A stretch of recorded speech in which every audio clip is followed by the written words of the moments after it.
Buenas tardes a todos, todes, todas. Vamos a iniciar con el trabajo que va a presentar nuestro compañero Alejandro Espinosa Yáñez. Voy a dar su semblanza.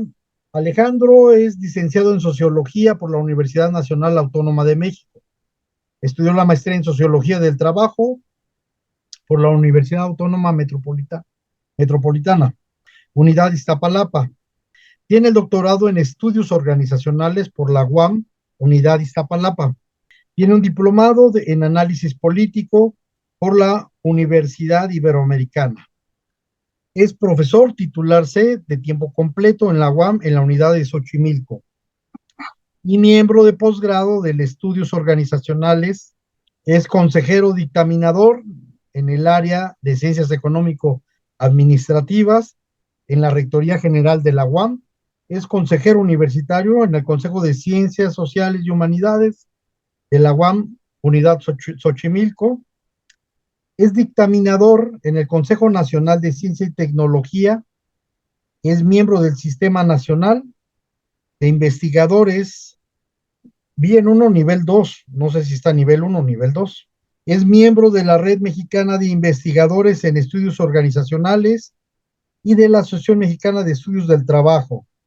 Ha publicado bastante, varios libros, varios artículos, y bueno, pues ahora nos va a exponer este tema que es tan importante, que es las organizaciones, las empresas recuperadas. Bueno, pues vamos a abrir la exposición con nuestro compañero. Yo a Alejandro lo conozco desde que estábamos en la preparatoria y estuvimos en el CCH, y yo estoy muy orgulloso de haber compartido fragmentos de la vida, porque prácticamente, pero sí, nos reconocimos después de mucho tiempo y lo conocí como líder estudiantil. Oh, Bueno, adelante Alejandro, vas a presentar, voy a hacer una presentación, sí, formal ahí para subirle y todo. este, para que me ayudes, Andrea. A ver, voy a, Ahí está, ahí está, ahí es. ¿no? Sí, perfecto. Adelante, Alejandro. Bueno, muchas gracias, Ricardo. Y sí, yo también me siento muy orgulloso ahí cuando nos dimos cuenta que veníamos del CCH Oriente y toda la experiencia ahí de haber compartido desde esos años, ¿verdad? De muy jovencitos, aunque muchos años después también estuvimos sin contacto y nos reencontramos en el posgrado. Buenísimo. Este es un tema que a mí me apasiona. Creo que es muy importante esta mirada hacia lo que está pasando en Argentina, no solo por lo que ocurre en Argentina, sino por su efecto en nuestro continente, ¿verdad? Por sus repercusiones, no solo continentales, porque de alguna manera eh, la experiencia de las fábricas recuperadas en Argentina ha tenido repercusiones en muchos otros países por ejemplo, en el caso europeo, sé de la experiencia en Grecia, eh, con algunas cosas en Italia también, ¿verdad? Entonces, es sorprendente lo que ha pasado, ¿no? Y como dicen algunos autores, quizá no sean miles de experiencias en términos de unidades productivas, pero su repercusión simbólica es muy, muy significativa. Voy a hacer un recorrido sobre esto y bueno, espero que podamos ir platicando cosas y ustedes ahí me ayuden a reflexionar sobre eso, ¿no? Entonces, bueno, es un gran esfuerzo el de estas fábricas recuperadas. Cuando revisé un texto de Joaquín Giannuzzi, me sorprendía esto, ¿no? De imaginar a los trabajadoras de Bruckmann empinadas trabajando, con ese esfuerzo físico sistemático, ¿no? Y por eso lo acompañé con esto, ¿no? De vértebra sobre vértebra, crujido a crujido, el espinazo innumerable sigue cargando el peso del sueño y la podredumbre de los señores, ¿no? Y algo que planteaba Celia, una dirigente emblemática, trabajadora sencilla y emblemática a la vez de Bruckmann, ¿no? Que decía, bueno, ya sabemos dirigir una fábrica, sabemos lo que significa estar como trabajadores en la fábrica y también sabemos que podemos manejar un país, ¿no? Y eso es lo que temen los dueños de las empresas. Es lo que ella señalaba y yo creo que esto es algo muy importante. No es solamente la rebelión de los trabajadores, sino el carácter cualitativo de esa rebelión, lo que significa, y me parece que eso es algo muy destacado. Entonces, bueno, en la exposición, que es un poco larga, voy a tratar de hacerlo rápido también para que no sea tan cansado, pues me interesaba un poco responder esta pregunta, ¿no? ¿Qué es la economía social? ¿Qué entendemos? Y me apoyo en un también investigador muy reconocido, Corallo, ¿verdad? Muy reconocido en nuestro continente. Esta economía social porque produce sociedad y no solo utilidades económicas, genera valores de uso para satisfacer necesidades de los mismos productores sobre sus comunidades, ¿verdad? Y no está orientada por la ganancia y la acumulación de capital, es decir, las fronteras claras de hacia dónde se vuelve, hacia dónde va esta economía social, ¿no? Es social porque vuelve a unir producción y reproducción. La discusión de las fábricas recuperadas, bueno, estos son autores que discuten estos temas.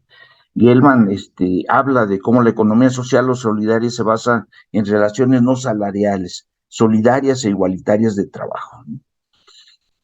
Es decir, está entrándole también a esta discusión, hay un ejercicio de reflexión teórica muy importante por parte de muchos investigadores o de gente que está en la militancia, pero que también hace una labor muy importante de reflexión teórica, como vamos a ver un poco más adelante, ¿no? Corallo mismo señala pues los riesgos de estar frente al mercado capitalista, ¿eh? ¿Por qué? Porque el mercado capitalista debe ser superado porque es alienante en sí mismo, máxime por estar dominado por el poder de los grupos monopólicos que manipulan valores, necesidades, formas de socialización. Y cuando volteamos a cualquier lugar de América, México es un caso tan similar en esto a cualquiera otra de las situaciones que están presentándose en América Latina, pues el peso de los monopolios, el peso de las corporaciones, el trabajo de lobby tan especial que hacen estos grupos de presión, pues están justamente presentes en la realidad social, ¿no? Y de allí que no nada más pensemos en la visión ingenua del mercado como la ley de la oferta y la demanda y ahí todo se resuelve, ¿no? Cómo hay organizaciones detrás empujando esto y poniendo trabas a que las cosas puedan avanzar de otra manera, ¿no? Julián Rebón, un colega de la Universidad de Buenos Aires, él también alude sobre el mercado, ¿no? En el contexto de un mercado que le es ajeno, ¿no? Objetivamente el mercado es hegemónicamente capitalista, ¿no? No hay duda y lo podemos, repito, revisar en todas las experiencias de América Latina, ¿verdad? Lo que no quiere decir que no haya respuestas, que no haya disidencias, que no haya confrontaciones sociales, ¿no?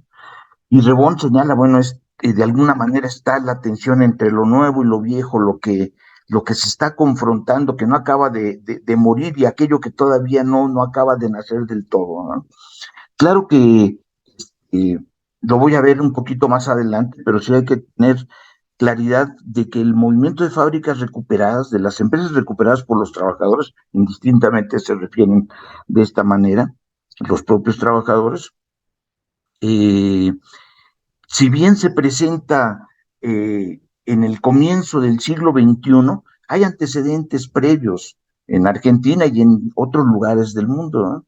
Hay antecedentes previos. Sin embargo, la sistematicidad, la frecuencia de los problemas, la forma en que están presentes en la realidad, pues es en el contexto de esos años, ¿no? Un contexto de una gran crisis económica, de mucha bronca en Argentina, el corralito, la herencia de Menem de la privatización y la destrucción de la planta productiva, ¿no?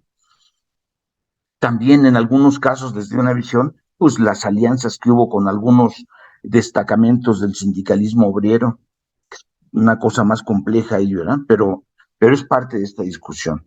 Bueno, la economía social y solidaria no es un bloque monolítico. La lectura que se hace sobre ni la economía en sus prácticas, ¿verdad? Las organizaciones que están allí adentro, ni tampoco la forma en que se mira teóricamente. Rosa Luxemburgo, estamos hablando de principios del siglo XX, hacía referencia a cuestiones que todavía siguen teniendo una huella en la discusión teórica y en la discusión política, ¿no? Ella señalaba, tenía una visión más pesimista, ¿no? Los obreros que forman una cooperativa de producción, se ven así en la necesidad de gobernarse con el máximo absolutismo, señalaba ella, ¿no? Se ven obligados a asumir ellos mismos el rol del empresario capitalista. Y de alguna forma, pues con el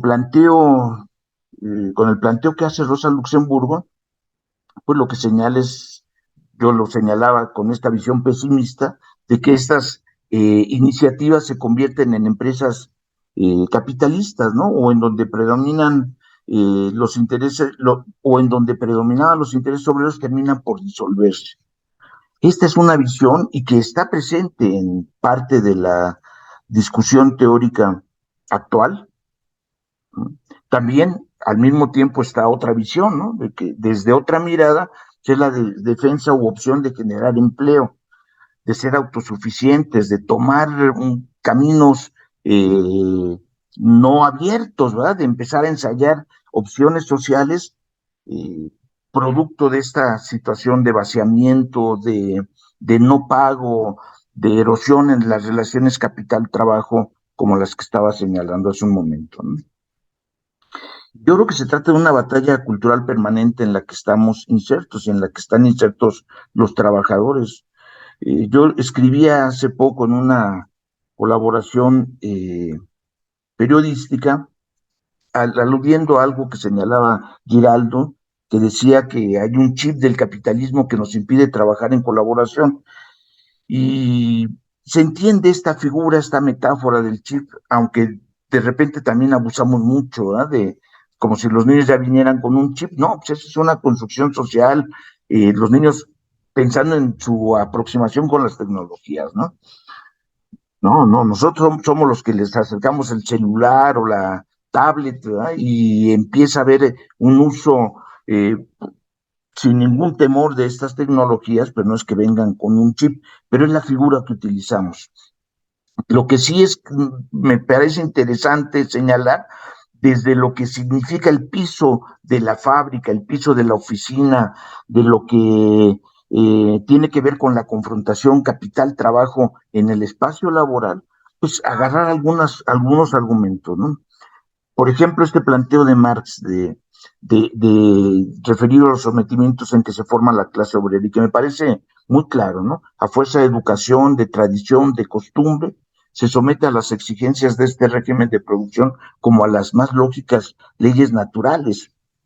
Es decir, no solamente lo que pasa en la fábrica, sino lo que pasa, recordando a Braverman, lo que pasa en este proceso de adaptación de los obreros y que comienza en todas las generaciones. No es una tarea que se haga una vez y para siempre, sino es algo que se está reciclando, que es continuo, es una tarea permanente, ¿no? Cada generación es educada y está formada o se conforma para entrar a la matriz de la vida del trabajo, ¿no?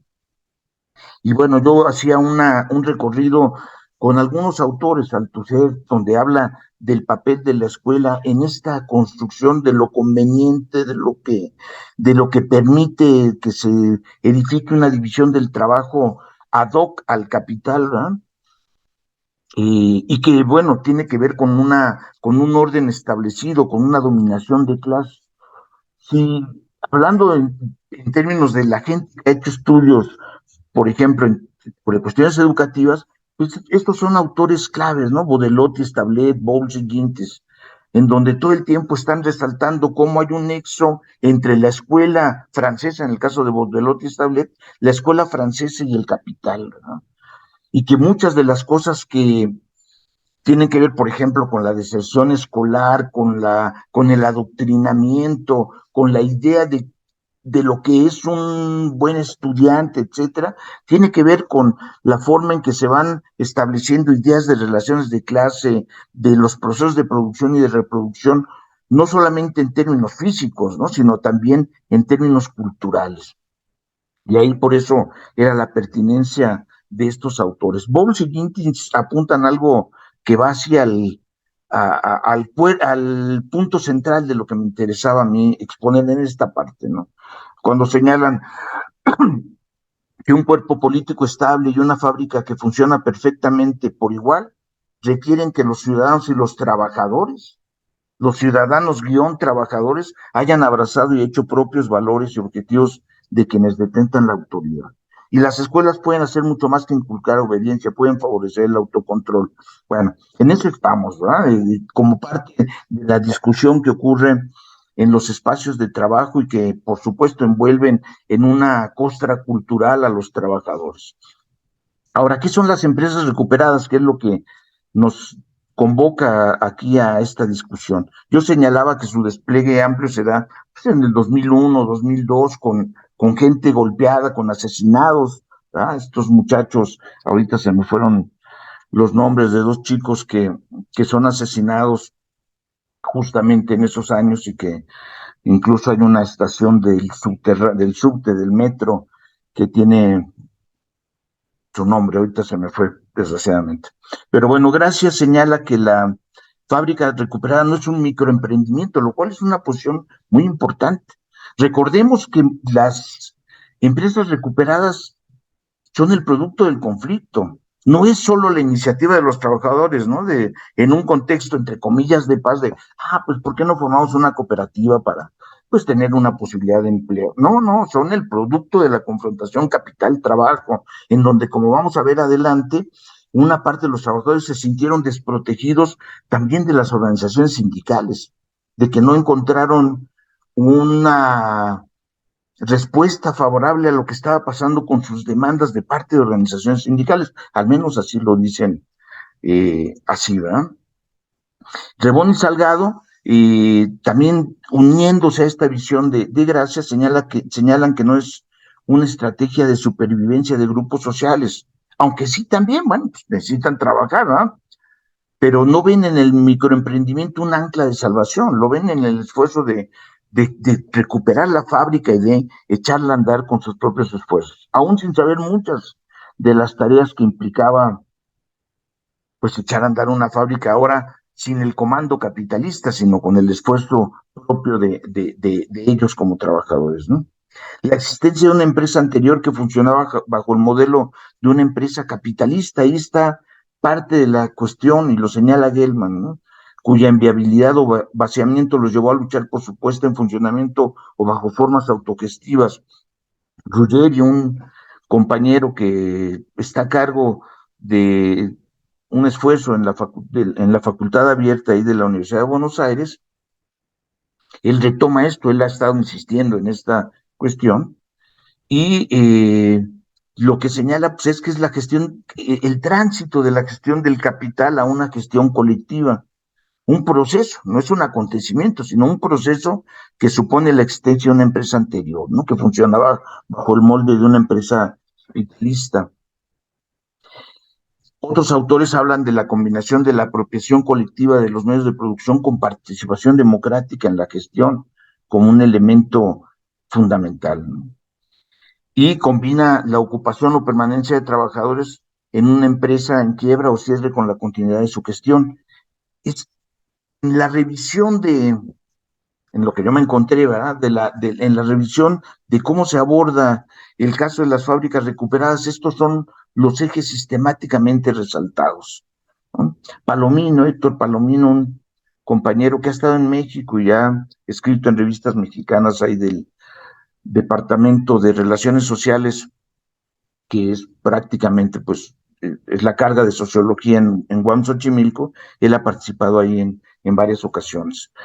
Y bueno, él señala que la posibilidad de resolver el desempleo de manera colectiva sin soslayar, que no es solamente eso, la resolución del problema del desempleo, sino que en ese proceso hay aprendizajes, hay experiencias que edifican a un trabajador que no solo se propone resolver el asunto del empleo, sino que en ese proceso de aprendizaje asume otras tareas, otras visiones, otros compromisos políticos y sociales, ¿no? Y bueno, Rebón y Kasparian también plantean que las empresas recuperadas representan en la perspectiva de los trabajadores una alternativa al desempleo más que al capital y que son rentables. En tanto se preservan las condiciones de trabajo de los asociados. Al final de la exposición vamos a ver otras posturas que están en este escenario de crítica, ¿verdad? Y de tensión, de hasta qué grado también las empresas, los esfuerzos de las cooperativas, de las fábricas recuperadas, de la economía social, no pueden ser impulsadas también por el capital como una forma de aliviar ciertas cosas, como una válvula de escape que puede ser controlada. Es algo que hay que discutir, ¿no? Pero que está presente la cuestión de cómo puede haber una intencionalidad de mercantilizar también parte de las experiencias de la economía social y solidaria. Es una discusión, ¿eh? Nada más lo suelto como esto, ¿eh? Vinci y Brunet pues abordan esto, ¿no? No son organizaciones capitalistas, no tienen como objeto maximizar la rentabilidad sobre el resto de las variables. En la discusión con algunos dirigentes, no académicos, sino dirigentes ahí que están trabajando en el piso de la fábrica con las cooperativas y todo, esto era algo muy destacado por varios dirigentes. Lo vamos a ver un poquito más adelante, pero me parece importante señalarlo, ¿no? Este esfuerzo de las cooperativas de sacrificar estas cosas con el objeto de mantener estabilidad, que los puestos de trabajo estén ahí, ¿verdad?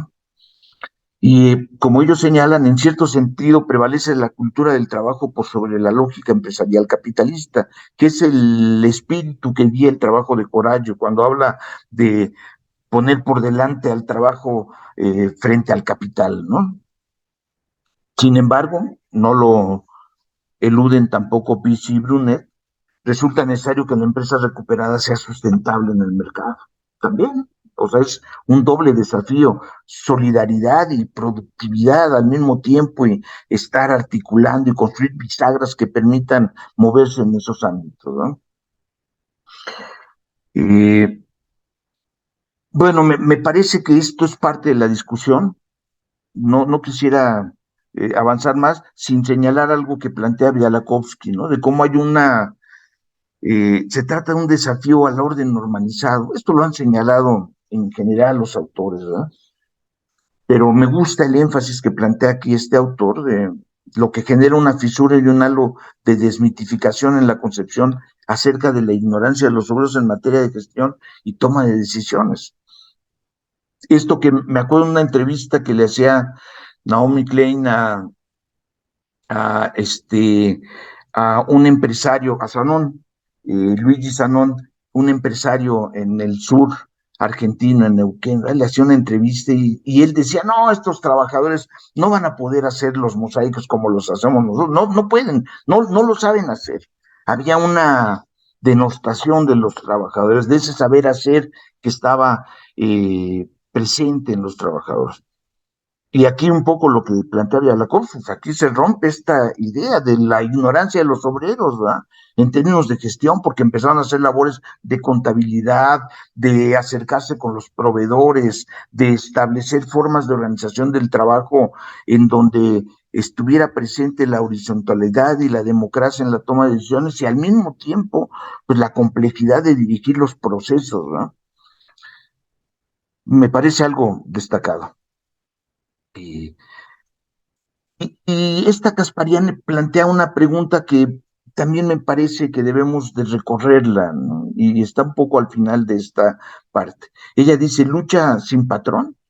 Es así, realmente en las cooperativas, en los esfuerzos de las fábricas recuperadas, eh, lo recurrentemente significativo es que se diga que es una lucha sin patrón, que el comando capitalista ha sido desplazado. Sin embargo, en parte de los abordajes de Casparian y de los autores, de Ruggeri lo ha insistido en esto, con matices cada gente que aborda esta cuestión, pero se señala que bueno, se cuela la lógica del capital, no entra por la puerta principal, se cuela por la ventana, ¿verdad? Por ejemplo, con el trabajo a fazón, como una forma en donde el capital puede estar incluso imponiendo ritmos de trabajo en las cooperativas y todo. Después trataré de ver esto de manera más puntual, ¿no?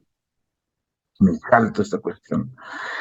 Eh, los obreros, como señalaba Bialakovsky, y en general es el espíritu de lo que se plantea por parte de los estudiosos sobre estos procesos de desobediencia civil, de disenso, de confrontación con el capital, pues hablan de eso, de obreros desobedientes y que construyen una disciplina en la autogestión, una disciplina en donde también hay confrontaciones sistemáticas. Se ha abordado esto y yo lo planteé al final con algunos puntos de tensión, ¿no? En este proceso de hacer camino al andar, repensando a Machado, ¿no? Pues lo que vemos son esfuerzos colectivos, asambleas populares, acciones de piqueteros, proceso de luchas de los trabajadores asociándose con los vecinos, en esfuerzos de intercambios no mercantiles para la construcción de prácticas solidarias con actores que están participando y que desde el poder legislativo también tienen una presencia importante, ¿no? Sin que sea definitiva, pero están ahí como actores en donde se lleva la voz de los trabajadores y de sus problemas a los espacios, en este caso del poder legislativo. Hay una ruptura, a mí me parece que esto es algo que todavía da mucho para revisar, de un monopolio cultural, ¿no? En donde pues esta idea del derecho a la propiedad era lo que primaba y lo que nos ponen los trabajadores sobre la mesa de la discusión es una metáfora porque realmente lo ponen en el escenario de la historia, ¿no? O sea, es el derecho al trabajo versus el derecho a la propiedad, como una confrontación que no solamente habla de un campo legal, sino también de lo legítimo, de una reflexión política muy pertinente, ¿no? Y algo que yo lo señalaba hace rato, pero que me parece debe subrayarse, ¿no? Las cooperativas en general y en particular las empresas recuperadas por los trabajadores son producto del conflicto, no son producto, decía, de una lectura creativa de un grupo de iluminados que dijeron, ¿por qué no trazamos este camino? No, son el producto de una confrontación, de una eh, reacción frente a lo que significaba el vaciamiento, al no te pago, a la denostación del patrón frente a los trabajadores, ¿no? Y esto le da un cariz muy significativo a la respuesta obrera, en este caso de los trabajadores organizados en esta ruta de recuperar, que además es un término que a mí me parece fundamental, recuperación. El concepto de recuperación en México es diferente al que se tiene en Argentina. Aquí hay varios compañeros argentinos. Yo creo que, bueno, me gustaría escuchar su opinión, porque, por ejemplo, cuando yo veo el esfuerzo de las abuelas por los nietos recuperados y lo que significa, ya tenemos al nieto 132 o tal cosa, después de tantos años, ¿no? De construir un banco genético, de tantos esfuerzos, de gente que se va muriendo con la esperanza de encontrar, pues, respuesta a lo que significaba su historia personal. Ese concepto de recuperación como algo que está presente en la realidad argentina me parece clave. No es solo una palabra que digamos, pues es una palabra grave o aguda o tal. No, no, significa, tiene una significación en términos de la experiencia concreta que se ha vivido en Argentina, ¿no? Y me parece a mí eso, bueno, me gustaría conversarlo un poco. Y creo que le da ese sentido también. Todos los trabajadores organizados lograron mantener la fuente de trabajo, aprender tareas de gestión que ni se habían propuesto y que ya a la hora de los hechos pues, tuvieron que impulsar, ¿no? Como comentábamos hace un momento. ¿Quién es el mejor para las relaciones públicas? Pues tú te encargas de tratar con los proveedores. ¿Y quién es bueno para hacer números, tal? ¿Quién más o menos habla la lengua inglesa para poder hablar con tales personas? Son cosas que se dicen rápidamente, pero que es muy, muy complicado. Y que acá en México también tuvimos, bueno, hay una experiencia en ese sentido muy significativa que es con los trabajadores de TRADOC, trabajadores democráticos de Occidente, que están ahorita en una bronca muy pesada, pero que vivieron cosas de este tipo y que se acercaron al ITESO, que es una institución universitaria en el occidente del país, en Guadalajara, ¿verdad? Cercano, bueno, es de la parte de la Universidad Iberoamericana, con una experiencia ahí, con una presencia muy importante de los jesuitas, y que bueno, se acercaron allá, incluso cuando llegaron los estudiantes y los profesores e investigadores del ITESO a lo que era esta gran empresa llantera, dijeron, bueno, jamás imaginábamos que tenía este tamaño, ¿no? Es parte de una discusión y de un intercambio muy interesante que se vivió en Tradoc. Y que yo fui testigo también en el caso de Argentina de una aproximación con grupos de especialistas, de no solo economistas y sociólogos, sino ingenieros, contadores, administradores que llegaban a que se acercaron estos esfuerzos, ¿no? Porque no solo era el vaciamiento de las máquinas, sino también el abandono de los profesionales, de los cuadros medios que habían tenido alguna participación en estas experiencias. Abelí, del Movimiento Nacional de Empresas Recuperadas, estamos hablando de un dirigente, ¿no? De un dirigente importante en el caso argentino. De ahí salió esta cuestión que yo he resaltado un poco, ¿no? Nacimos no de una ideología o de situaciones partidarias, nacimos de una necesidad, del conflicto. Los sindicatos habían dejado de representarnos. Es lo que dice Abelí. Y cuando vemos parte de la discusión, ¿no?, se hace un registro de cómo estaban las posiciones de los sindicatos, pues se encuentra uno parte de esto que señala este dirigente, ¿no? Los sindicatos estaban preparados para el conflicto en el marco del estado de bienestar, para las paritarias, para las condiciones de trabajo, pero no estaban preparados para, si una empresa cerraba, ¿qué hacer, no? Y ahí ya la lógica cambia completamente. No es lo mismo enfrentarse a un patrón y discutir los términos de la revisión salarial, del contrato colectivo de trabajo, de la importancia de aumentar los salarios de acuerdo a cómo está la inflación, etcétera, que cuando no está la figura del patrón, cuando hay un vaciamiento en todas esas dimensiones. Es lo que señala este dirigente, ¿no?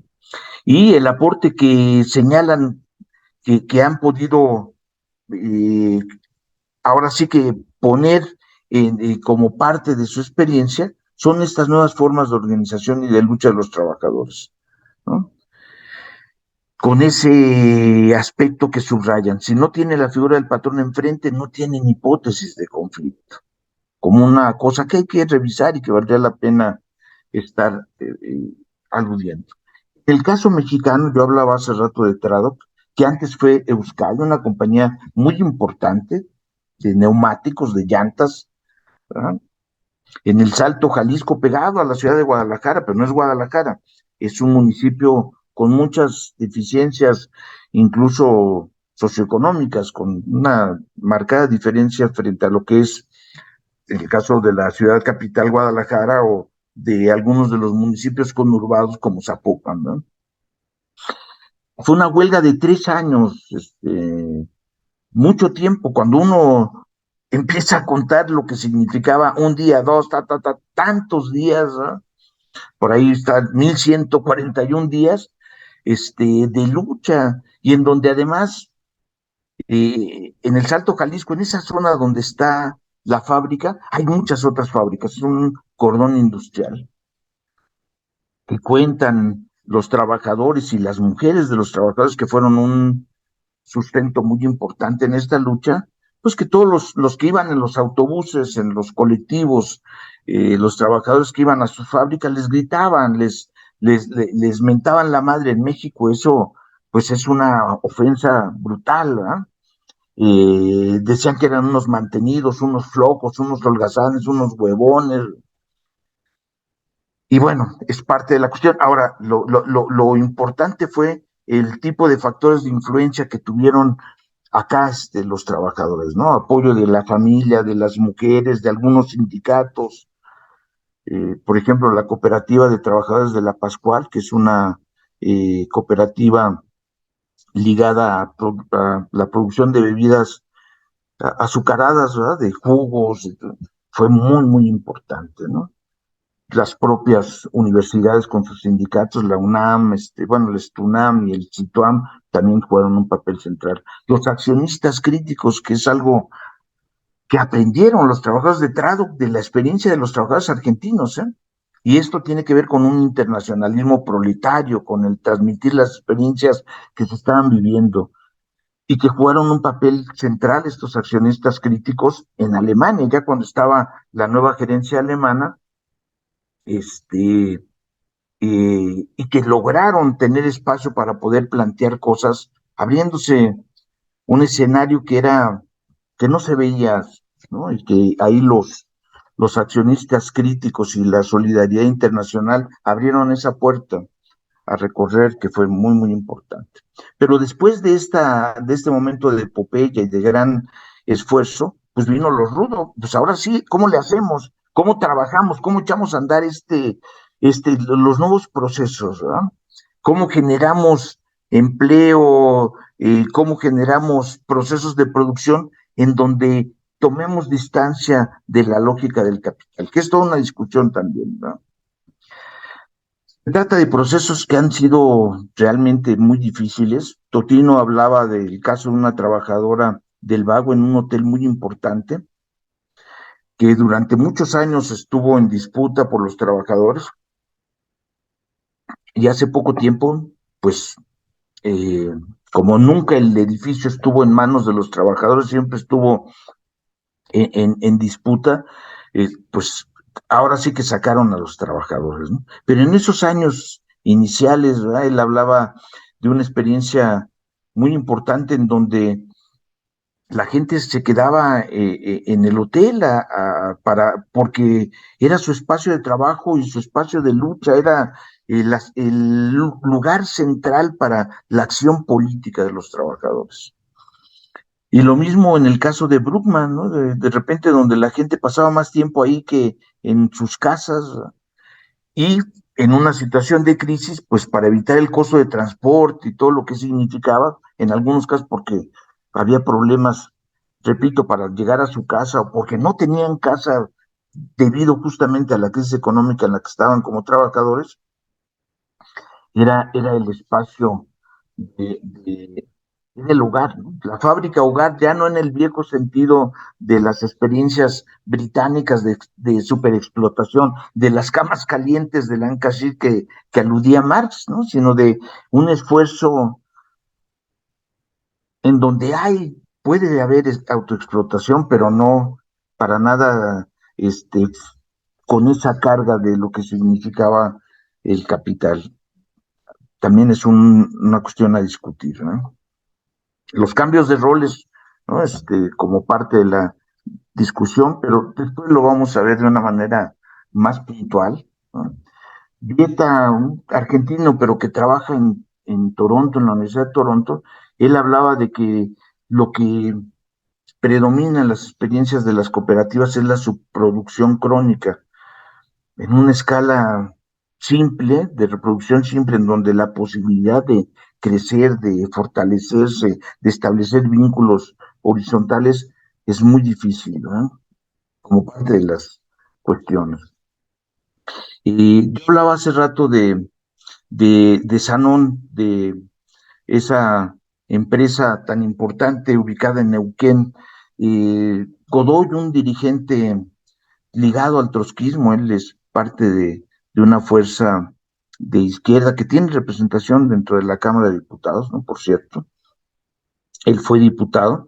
Ellos lograron primero desbancar al sindicato que tenía el control en la empresa de Sanón, cuando era una empresa dirigida por un comando capitalista, y ya después tomar la conducción de la empresa, de la cooperativa, ¿no? Cambiando el nombre, la fábrica sin patrones, Facimpat, ¿no? y con una metodología de pago para los trabajadores de los repartos, ¿verdad? No hablan de salarios ni de ingresos, sino de los repartos, de procesos de toma de decisiones donde hay una gran exigencia en la participación, es decir, la construcción de militancia y al mismo tiempo de trabajadores y un enganche que permita mantener este esfuerzo, ¿no? Hay experiencias muy interesantes de cómo se organizaban antes de que tuvieran ellos pues ya el control, ¿no? Justamente para avanzar hacia allá, y en donde, al menos en términos de hacer una revisión antropológica de las experiencias, es muy interesante, ¿no? Cómo los espacios de fútbol, mientras jugaban, podían estar platicando sobre la organización sindical, o al momento de estar en el vestuario ya que había terminado el juego, o antes cuando iban a salir, eran los espacios, porque era muy difícil ponerse de acuerdo en otros lugares. Y cómo esa construcción de la argumentación política en los espacios de la informalidad tuvo un rédito tan significativo en la experiencia de ellos.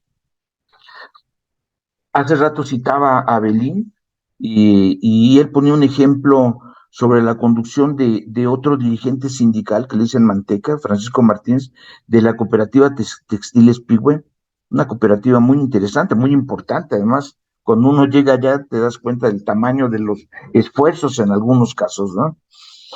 Bueno, esta cooperativa eh, se afirmaba que el mercado no iba a expulsar a los compañeros, y vieron una experiencia muy interesante de unidades deficitarias y otras que eran superavitarias, ¿verdad? Se preguntaba la dirigencia, ¿cómo reacciona el capitalismo frente a esto? ¿No? Pues echando a los que son deficitarios, ¿no? Pues resolvamos este problema. Pero ellos son una cooperativa y vienen de una lucha obrera, son una fábrica recuperada. Y bueno, la respuesta que dan es una respuesta diferente: sostener en lo posible la unidad, ¿verdad? Y no considerar el desempleo como una solución, que esa es la solución desde la lógica del capital y desde una visión conservadora de la administración. El desempleo antes era un problema y ahora es una solución. No, desde la lógica de las cooperativas no es así, ¿no? Bueno, aquí tenemos un cuadro. Ustedes son unos expertos y expertas, ¿verdad? En esta diferenciación. Yo nada más lo pongo como esta cuestión, sin verlo como una cuestión fija, ¿verdad? Porque aquí hay movimiento, hay confrontación, no son tipos ideales, son realidades que están confrontándose, y que lo que empieza en algún momento a ser un gran esfuerzo desde la economía social puede tener una derrota, y esto forma parte de la historia de los trabajadores, de la historia obrera. Pero aquí hay esfuerzos importantes, en donde en síntesis, bueno, es tratar de garantizar mejores condiciones de vida para los que participan en esto, pensar en una reproducción ampliada de la vida de sus integrantes, y fomentar espacios de lo colectivo, de la comunalidad, de la confianza, que no ocupan un lugar desde la lógica del capital, ¿no? En los modelos de negocios. Yo creo que es un debate que está en curso, esto que planteaba, lo que señalaba Rosa Luxemburgo, de esta dificultad de la creación de cooperativas, ¿no? Y lo que plantea Haddad de cómo la cooperativa puede ser muy eficiente en el contexto del capitalismo, ¿no? Sin ser, sin estar inserta en la lógica del capital, aunque hay que ver bien el trazo de las fronteras, de los límites, ¿no? Pero encontramos ahora sí que este principio de esperanza en el cooperativismo y en sus prácticas sociales, ¿no? Pero bueno, ahora sí, acercándonos a los puntos de tensión que son elementos a revisar y a discutir, ¿no? Por un lado, esto que señalaba, la convicción de ser solidarios y la necesidad de funcionar con una lógica de empresa. Bueno, ahí hay un punto de tensión que se resuelve todos los días. Recordemos lo que planteaba yo de Braverman, de cómo hay una construcción en cada generación de un esfuerzo de introducir los elementos de la organicidad del capital en los sujetos, traspasar la piel de los trabajadores, ¿no? Bueno, acá y esa es una cuestión sistemática, permanente. Acá también está esta disputa sistemática permanente, ¿no? La bronca de la persistencia de una visión jerárquica propia de la empresa capitalista y una visión que puede estar en otro lado, ¿no? Por eso habría que revisar hasta qué grado puede colarse esta visión que afecta el funcionamiento de las propias cooperativas. A veces no vemos que no vemos y es parte de una discusión. Algunas cosas que he encontrado en la revisión de la literatura, problemas en lo identitario, ¿no? Aquí está Casparian citando de manera sintética una discusión que aparece en muchos autores entre los viejos obreros con los trabajadores jovencitos, ¿verdad? Entre la idea de quiénes deben de mandar y quiénes deben de dirigir y cómo se sigue reproduciendo esta cuestión, ¿no? Cómo se trata a los socios, en ocasiones eh, eh, las cooperativas pueden contratar a trabajadores y convertirse en patronas también las cooperativas. El caso de Pascual está ahí, ¿eh? Por cierto, Pascual contrata trabajadores, hasta lo último que me quedé, a menos que haya cambiado ya, contrata trabajadores que estaban asociados en una organización sindical, la Confederación Regional de Obreros y Campesinos, que en la historia mexicana, del corporativismo mexicano, de la burocracia sindical pesada, del Congreso del Trabajo, pues son de las organizaciones más conservadoras. Y sin embargo, la cooperativa hizo la contratación con estos trabajadores, con esta central.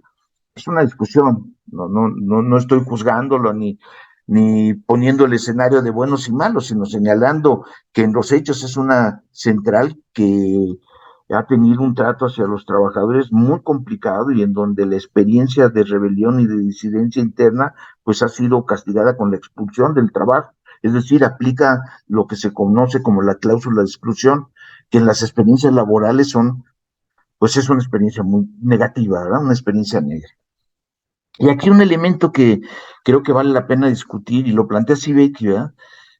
Las máquinas reflejan y consolidan la división del trabajo. Son productos de la tecnología y la ciencia, pero materializan relaciones sociales. Retomando esta vieja discusión que planteaba Pansieri, ¿no? De cómo la tecnología ya, la máquina ya tiene una lógica, ya hay un sentido del uso capitalista de esa máquina que a veces cuando uno platica estas cosas con alguna gente y todo, dice, pero ¿cómo la máquina? Como si tuviera vida. No, no tiene vida, pero tiene eh, todo un principio tecnológico diseñado con un sentido de propósito específico, que hay que revisar. Habría que hacer una epistemología en los usos de la máquina. Quizá estoy siendo abusivo con el término, pero es en ese sentido, ¿no? Maceo y Strata también se meten en esta discusión. El capital en este contexto histórico, más que destruir a la economía popular, pretende integrarla, yo lo comentaba hace rato, subordinarla a su lógica de acumulación para obtener ventajas en el intercambio de mercancías y en el abaratamiento de la mano de obra. Y también, ¿por qué no?, en la contención de la conflictividad social, es decir, una válvula de escape que permite una distensión en la situación de lo económico y de lo político también. Por eso la pregunta, ¿lucha sin patrón? Esa pregunta de Caspariani que está presente acá, ¿no? Gary también lo plantea, la mayoría de estos estudios no se plantea la cuestión decisiva de qué tipo de tecnología es apropiada para fortalecer los procesos de autogestión.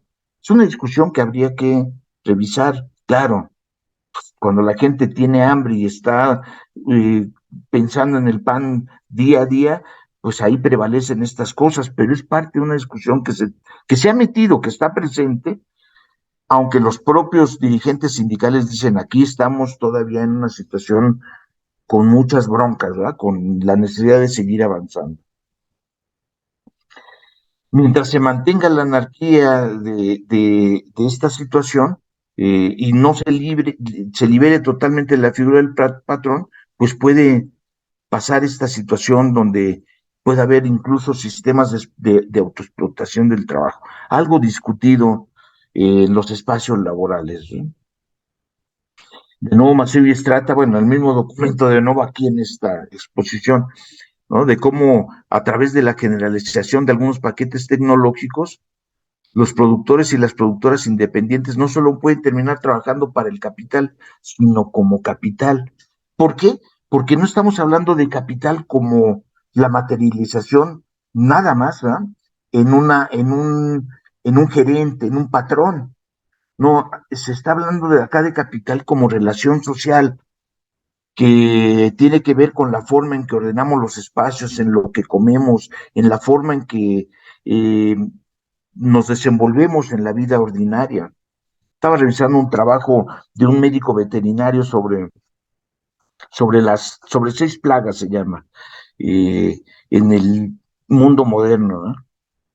Y en ese trabajo, este médico veterinario, mucho antes de que esté la bronca de la pandemia con el coronavirus, etcétera, él hablaba ya de esta situación, del coronavirus, de lo que significaba la presencia de SARS-CoV en el escenario médico, ¿verdad? De la bronca epidemiológica, y la sistemática referencia es corporaciones, intereses privados, producción industrial, es decir, el capital está presente en muchos espacios.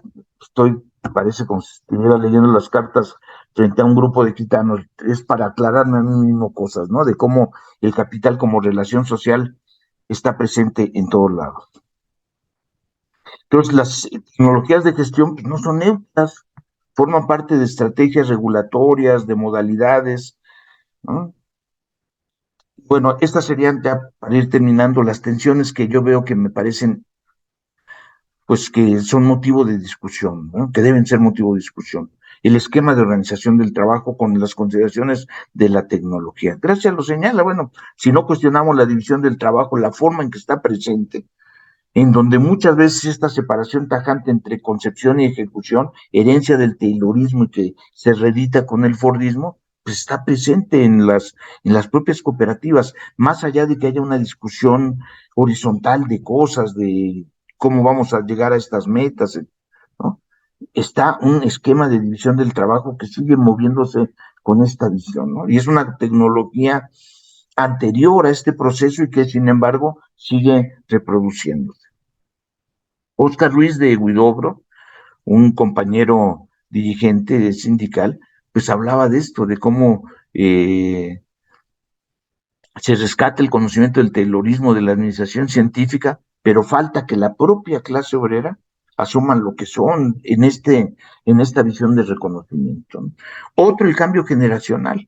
Eso se vivió muy claramente entrado, se vive en muchas de las empresas cooperativas. Hudson, un teórico argentino, ha abordado esta situación en varios trabajos y los compañeros de Pascual eh, en una eh, en un conversatorio y ya después en corto platicando con ellos, pues hablaban de esto, de cómo también ellos viven esta situación. Entonces, es algo que atraviesa al cooperativismo, las broncas de la cuestión generacional. Y si revisamos lo que está pasando con el mundo del trabajo, ahora sí con esa pregunta que se hacían tantos investigadores, ¿hacia dónde va el mundo del trabajo? Pues encontramos experiencias de mucho tipo. No solo el emprendedurismo es una iniciativa empresarial, también puede ser algo bien visto por muchos segmentos de jóvenes, ¿no? Más allá de que a mí, por ejemplo, me parece que tenemos que ejercer una crítica brutal contra el emprendedurismo desde las escuelas de administración, al menos por la forma en que se vende esta cuestión, ¿no? Recuerdo cosas que planteaba un exministro de Educación en Argentina, Esteban Bullrich, que hablaba de que no, pues los jóvenes tenían que aprender a vivir en la incertidumbre, que qué maravilla, ¿sabes? o sea, hablando de lo que significaba la flexibilización y la no presencia del Estado, la falta de regulación y todo, pero él mismo palomeando eso como si fuera un mérito, ¿ah? No, no, no, no es así. Es parte de la discusión. Otro bronca por el problema de la tecnología. Cómo construir tecnología, cómo redefinir los alcances y los usos tecnológicos, ¿no? En el caso mexicano, los trabajadores de luz y fuerza del centro, la gente que tiene que ver con el Sindicato Mexicano de Electricistas, ha estado trabajando esto y están preocupados por esta situación. En las universidades no lo hemos abordado esto, ¿no? Así como está la UAM preocupada por la economía social y solidaria, no hay ninguna discusión en el campo de las ingenierías para ver cómo se vinculan las escuelas de ingeniería con la economía social y solidaria. Me parece una paradoja eso, ¿no? O una ironía en el sentido de, oye, estás queriendo avanzar en esto, pero estás descuidando aspectos centrales, ¿no? Y bueno, Abelí planteaba, nuestras empresas están atravesadas por la lógica del capital, un dirigente obrero, ¿no? No un académico que puede estar medio afuera viendo cosas y registrando aspectos y entusiasmado por lo que pasa, ¿no? Gente que está allá adentro, en las venas de la experiencia organizacional de las cooperativas en lucha y con estos problemas, ¿no? La cuestión de los ingresos, ¿cómo definir, ¿no? Un compañero pone el papel de baño y gana lo mismo que el ensamblador de llantas en la experiencia de trado. Eso llevó a una redefinición de los ingresos, en donde los compañeros decían, bueno, si yo estoy de un tiempo acá, porque también se trataba de que pudieran estar rotando para aprender cosas y distribuirse de manera diferente las experiencias y los ingresos, pero si yo estoy acá, bueno, no puedo ganar lo mismo que el que está con una labor de responsabilidad y de esfuerzo mayor, ¿no? Entonces, parte de las discusiones. En Facimpat, en Chilaver, comentaban sobre esto y decían, bueno, sí, también nosotros hemos vivido esto. Ahora, hay apoyo del gobierno para el quehacer cooperativo. En México está el INAES, en Argentina también hay una institución que está en el actual gobierno nacional popular, está presente, ¿no? Pero al menos, por ejemplo, en el caso específico de, de Argentina en la época de Macri, pues lo que tenemos son ahora sí que los tarifazos, ¿verdad? Aquí podemos ver los aumentos en las cosas básicas para echar a andar los procesos productivos, en las tarifas de electricidad, en las tarifas de gas, ¿verdad? Vamos, por ejemplo, aquí rápidamente, muy similares para no cansarnos. En febrero y marzo en Facimpat lo que se pagaba y como en abril y mayo se pagó bastante más. Cuando se ve la diferencia de todo y hacemos y metemos ahí la tasa de crecimiento, encontramos eh, pues ahora sí que tasas o tarifas que eran muy difíciles de pagar para los chanchitos, para Textiles Pigüé, ¿no? Los chanchitos es una cooperativa, es un restaurante, ¿verdad? Eh, para cualquiera resultaba muy difícil. Ahora sí que el problema de estas cooperativas cuando no hay atención del Estado, y yo estaba revisando, por ejemplo, con Macri, cómo hubo un endurecimiento en muchas cuestiones asociada con el Poder Judicial. Por ejemplo, María Eugenia Vidal, que en ese momento era la gobernadora de la provincia de Buenos Aires, vetó una ley en mayo de 2017 que tuvo un efecto multiplicador en muchas de las experiencias cooperativas. Afectaba a una directamente, pero generaba un precedente que tuvo incidencia en otras cooperativas, ¿no? Entonces, algo que plantean las cooperativas frente a esto, más allá de cuál sea el gobierno, ¿no? Si es un gobierno nacional popular que puede tener un mejor trato, ahí en las instancias dentro del Ministerio del Trabajo hay compañeros sindicalistas que están participando y que están haciendo cosas extraordinarias, pero también hay límites, ¿no? Ahora, si estamos hablando de una experiencia de gestión conservadora, imaginando que llegara las fórmulas ligadas al PRO y en el caso argentino a Bullrich, a Macri, a toda esta gente, pues las empresas, las cooperativas tendrían desafíos muy, muy importantes. Entonces, más allá de la tutela estatal, Algo que planteaban los trabajadores es la necesidad de construir encadenamientos de cooperativas. En algunos casos encadenamientos cortos y en otros hablando en una dimensión más amplia.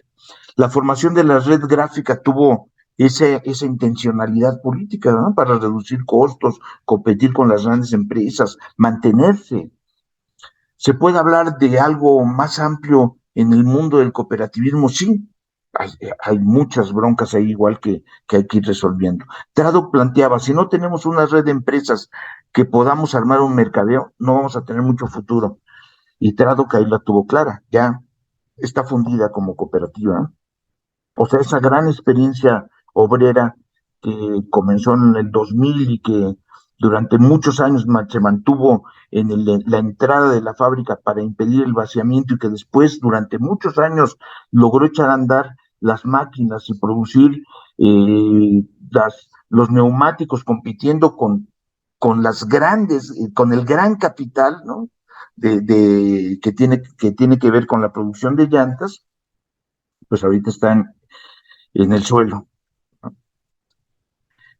Bueno, con esto ya estaríamos terminando, ¿no? Lo que vemos son un mapa problemático, notas sobre el piso de la fábrica, pocos cambios tecnológicos, existe lo social con la apropiación privada, está esto, la batalla del derecho al trabajo versus el derecho a la propiedad como parte de lo que está presente. Sin embargo, bueno, por ejemplo, el trabajo a fazón, el peso de la lógica del capital, las formas de organización del proceso productivo, también el peso de la lógica del capital, el uso de las máquinas sin hacer esa crítica de lo que esa máquina fue en su construcción de diseño, es parte de esta discusión, ¿no?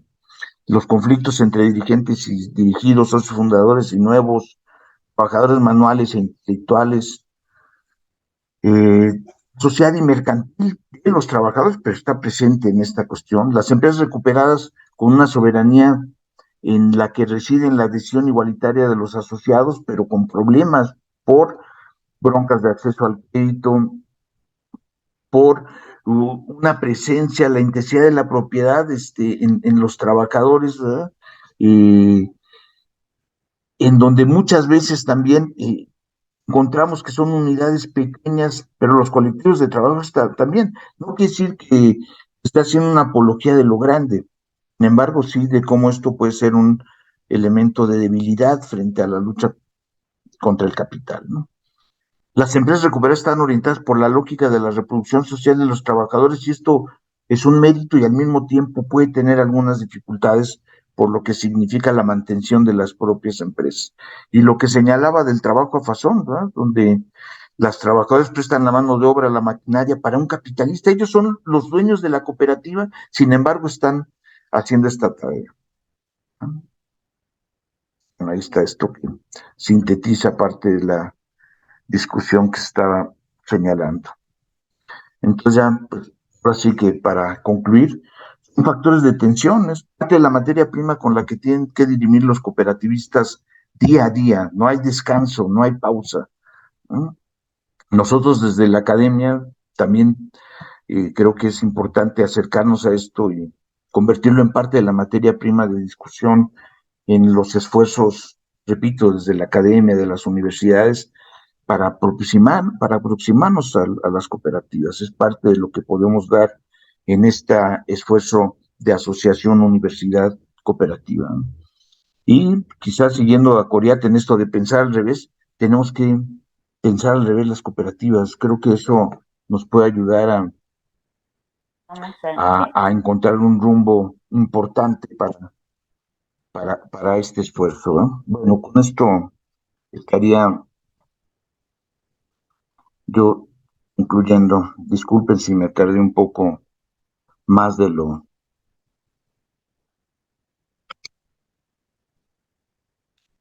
Muy bien, está bien, estamos en tiempo, es una hora de exposición, una hora de preguntas y respuestas. Bueno, pues están las preguntas a nuestros compañeros argentinos, a Laura, a Marcelo, para que nos platique un poquito sobre estas reflexiones y luego ya abrimos a todos los compañeros. Adelante, Ya, Laura. yo levanté la mano rápidamente. No, no, que Alejandro, Es difícil que yo felicite a alguien y me pareció maravillosa tu forma de exposición tan dialéctica de ida y vuelta y planteando los problemas. Y creo que es que has planteado prácticamente todos los problemas y sobre todo yo jamás te criticaría, al contrario, te levanto la cuestión esta de que las máquinas tienen su propia lógica. Eh, Illich, que es uno de los autores que me encantan, planteaba la cuestión de cómo las máquinas, la máquina está hecha para ayudar al hombre, pero cuando le imponen su ritmo de trabajo, están dominando al hombre, ¿no? Y yo iría más allá, ¿no? A la reproducción ampliada del capital, que es una de las discusiones. Yo estuve también en Pigüé, estuve en varios de esos lugares y hablando, cómo necesariamente al ser una empresa que tiene que trabajar con un régimen industrial, le entran necesariamente a la reproducción ampliada del capital, ¿no? Y la reproducción ampliada del capital, el problema, Marx y Engels dijeron que el problema es fundamental, y bueno, los socialistas utópicos era la propiedad privada de los medios de producción, y se les escapó la cuestión esta de la lógica, de cómo la propia lógica de la reproducción empleada del capital lleva a la necesidad de la disminución de costos, de la sobreexplotación, de la plusvalía, de la cual no se pueden salir las empresas, ¿no? Y con los de Pascual lo hemos hablado en muchas ocasiones y ellos me decían, bueno, ¿cómo le podemos hacer? Yo les decía, pues hay que, una de las posibilidades sería hacer muchas pascualitas, en vez de una gran pascual a nivel nacional, con una distribución territorial y todo lo demás, hacer muchos pascualitos. Y bueno, eso me contaban también en algunas de las empresas, ¿no? Que ellos, bueno, lo que tú decías de los encadenamientos, o sea, ¿cómo hacemos un mercado donde no hay que recurrir al otro mercado, sino que el mercado se hace entre las empresas con cadenas asociativas donde se puedan cambiar estos conceptos que tú planteabas también, ¿no? Concepto de salario, el concepto de precio, el concepto, o sea, entrar a lógicas de intercambio, aunque sea a nivel fabril, pero que no sean a través del precio, sino a través de equivalencias, que las pueden poner los propios trabajadores, ¿no? Bueno, Claro, no quiero yo dar otra ponencia, pero me encantó todos tus planteamientos porque sí es una gran discusión que tenemos que hacer, porque no solo, en el caso de Argentina afecta a las fábricas recuperadas, pero creo que es un dilema para todas las cooperativas cuando son cooperativas lo suficientemente grandes como para entrar a una dinámica de producción industrial y caen en la reproducción de lo que no queremos. Muy linda tu exposición. muchas gracias, Laura. Me quedo con trabajo ahí para continuar parte de lo que decías, ¿eh? Muy importante. Marcelo. ¿Cómo es la dinámica, Ricardo? ¿Hacemos varias preguntas y luego yo contesto? Hacemos, o bueno, Como vean. porque lo de Laura fue comentario muy bueno, muy más que pregunta. Marcelo, y si no, bueno, pues si no, abrimos a más. A ver, ¿me escuchan bien ahí? Sí, Sí.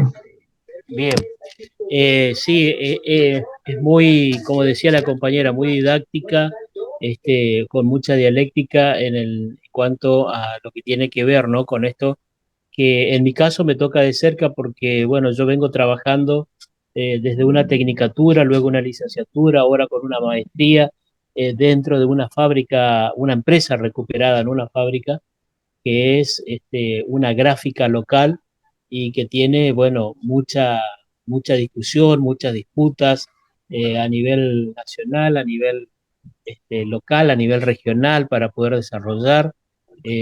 Justamente el tema maquinarias es lo que también los lleva un poco por allí a ser resentida todo lo que es la parte económica, ¿no? El poder hacer una buena distribución, el tener una suficiente cantidad de venta, los compañeros nuevos que ingresan, las nuevas generaciones que hacía por allí mención también, eso es de destacar permanentemente en un medio de comunicación como lo es una gráfica, con herramientas del siglo pasado prácticamente y con nuevas estructuras que hoy se plantean en cuanto a la empresa de medios y con una competencia que, bueno, a nivel local tiene dos o tres gráficas que son bastante importantes y con mucho apoyo por parte del gobierno, que también es otra de las patas importantes que por allí se resalta en cuanto a la apoyatura a este tipo de empresas, ¿no? Como es Ujú.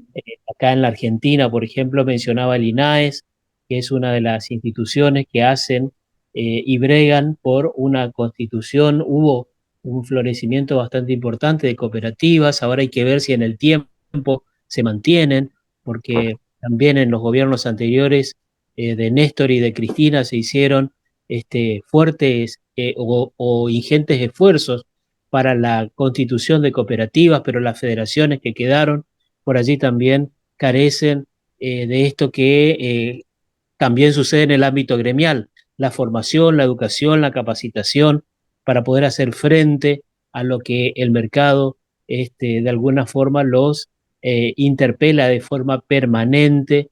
Ustedes están como empresas, son cooperativas, pero no son sustentables.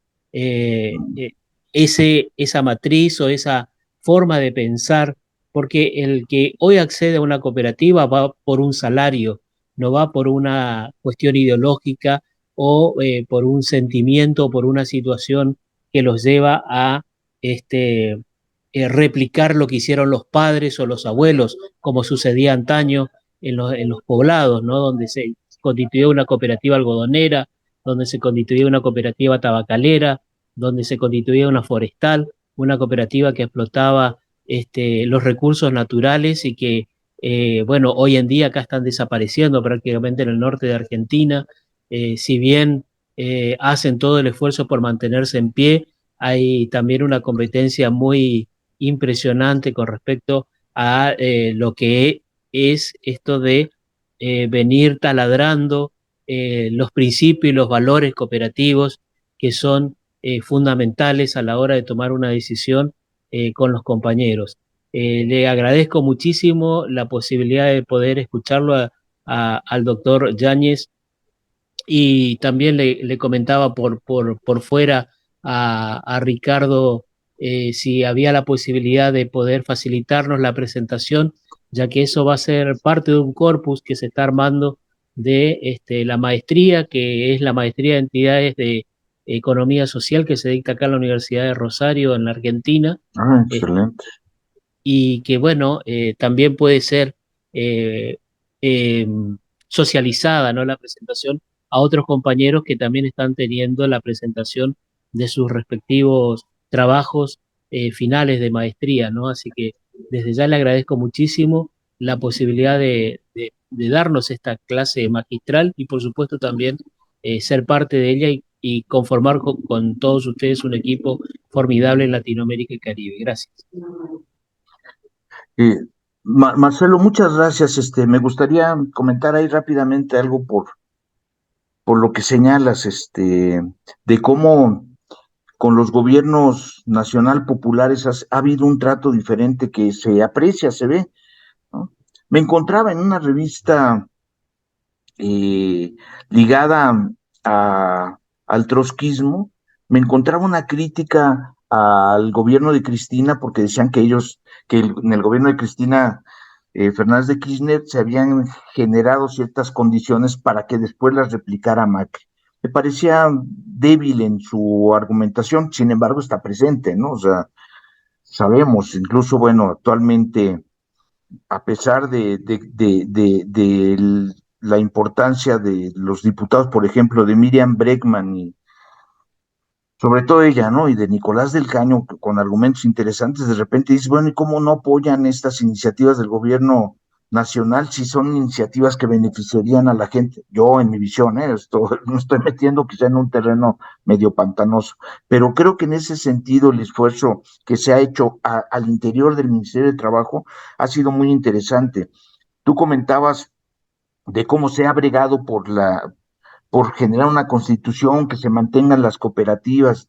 Eh, Tuve la oportunidad en un conversatorio de escuchar a gente que está ahí ligada a los esfuerzos gubernamentales y que hablaba de la construcción de, primero, de qué presencia tiene la economía social y la economía solidaria, qué presencia tiene en la conformación de la canasta básica. Se me hizo una pregunta muy interesante, incluso lo abordaban más todavía, ¿hasta qué grado puede repensarse la canasta básica? O sea, no, la canasta básica también en su inicio, pues fue una elaboración que tiene que ver con los grupos económicos. Y creo que en ese sentido valdría la pena entrar a esa discusión. Por ejemplo, nosotros en el INEGI, pensando en nuestra institución que tiene que ver con las estadísticas oficiales, cómo esta sería una discusión pertinente para dar al interior del INEGI, ¿no? En Argentina, lo mismo con la institución que se encarga de la revisión de la información estadística, que tiene un nombre parecido al del INEGI, ahorita se me fue, ¿verdad? También encontramos, sería una tarea a realizar.